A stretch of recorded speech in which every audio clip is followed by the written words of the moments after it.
آپ نے ناران کاغان اور جھیل سے پل ملک کے بارے میں تو ضرور سنا ہوگا، پھر بھی جو لوگ نہیں جانتے ان کو بتاتی چلوں کہ یہ جھیل پاکستان کے شمالی علاقے ناران میں واقع ہے، جو کہ خوبصورتی کا ایک شاہکار ہے۔ پہاڑوں اور برف میں گھری یہ جھیل خوبصورتی میں اپنی مثال آپ ہے۔ اس جھیل کے ساتھ جنات اور پریوں کی کہانیاں منسلک ہے، جو یہاں کے مقامی لوگ خود اپنی زبانی بیان کرتے ہیں۔ آج میں آپ کو اس جھیل سے منسلک شہزادہ سیف الملوک اور بدری جمال پری کی کہانی سناؤں گی۔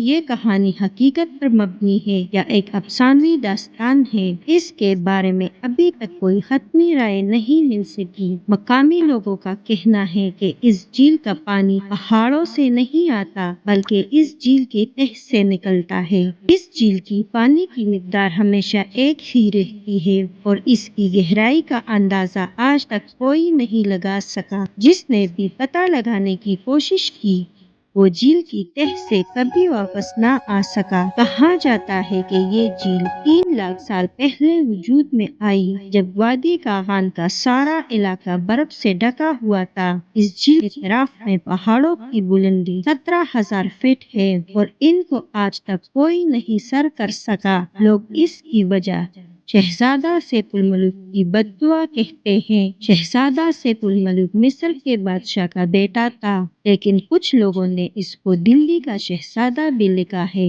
شہزادہ سیف الملوک کو مسلسل 7 راتوں تک خواب میں ایک پری کا دیدار ہوتا رہا۔ اس خواب کی تعبیر معلوم کرنے کے لیے کئی نجومیوں سے رابطہ کیا گیا، لیکن کوئی بھی اس خواب کی تعبیر نہ بتا سکا۔ آخر کار ایک نجومی نے شہزادے کو اس کے خواب کی تعبیر کچھ یوں بتائی کہ جو پری تمہارے خواب میں آتی ہے وہ کوہ قاف کی پری ہے۔ کوہ قاف جنوں اور پریوں کا علاقہ ہے جہاں انسانوں کا جانا ناممکن ہے۔ اس نجومی نے شہزادے کو بتایا کہ وہ پری ہر 12 سال بعد جھیل سیف الملوک پر غسل کرنے آتی ہے۔ اس پری کا نام بدری جمال پری ہے۔ نجومی نے شہزادے کو کہا، تمہیں ناران جانا ہوگا اور اس پری کا دیدار کرنے کے لیے 12 سال جھیل پر چلا کاٹنا ہوگا۔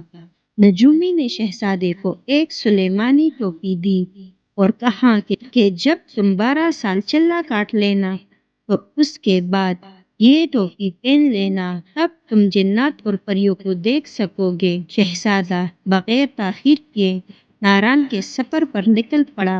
کچھ عرصے بعد وہ ناران پہنچ گیا اور چلا کاٹنے لگا۔ 12 سال بعد شہزادے کو پریوں کی پروں کی پڑپڑاہٹ کی آواز سنائی دی۔ اس نے غار سے باہر جا کر دیکھا تو بہت ساری پریاں جھیل پر اتر رہی تھیں۔ سب پریوں نے لباس اتارا اور غسل کرنے لگی۔ شہزادے کو موقع مل گیا اور اس نے پری بدری جمال کا لباس اٹھا کر اپنے پاس رکھ لیا۔ باقی پریاں وہاں سے چلی گئیں اور بدری جمال پری لباس نہ ہونے کی وجہ سے وہاں رہ گئی۔ پری نے شہزادے سے لباس مانگا، لیکن شہزادے نے اس سے شادی کرنے کی شرط پر لباس واپس کرنے کا وعدہ کیا، جس پر پری نے انکار کر دیا۔ لیکن پھر شہزادے نے اپنا تعارف کروایا کہ تم میرے خواب میں آتی تھی اور میں 12 سال سے تمہارے لیے چلا کاٹ رہا ہوں۔ یہ سب سن کر پری بھی شہزادے کے عشق میں مبتلا ہو گئی۔ جھیل کے ساتھ ایک اونچا پہاڑ بھی ہے جس کا نام ملکہ پربت ہے۔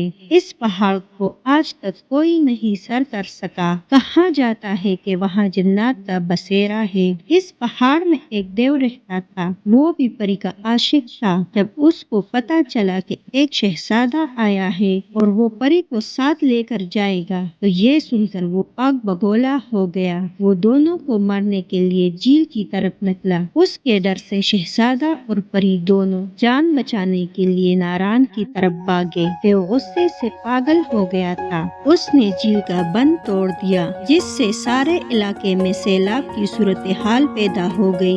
شہزادے اور پری نے سیلاب سے بچنے کے لیے ایک غار میں پناہ لی۔ وہ غار آج بھی ناران کے بازار میں موجود ہے، جہاں لوگ سیر کرنے کے لیے جاتے ہیں۔ کچھ لوگوں کا کہنا ہے کہ وہ سیلاب میں غرق ہو گئے تھے اور کچھ لوگوں کا کہنا ہے کہ وہ آج بھی غار میں زندہ ہے۔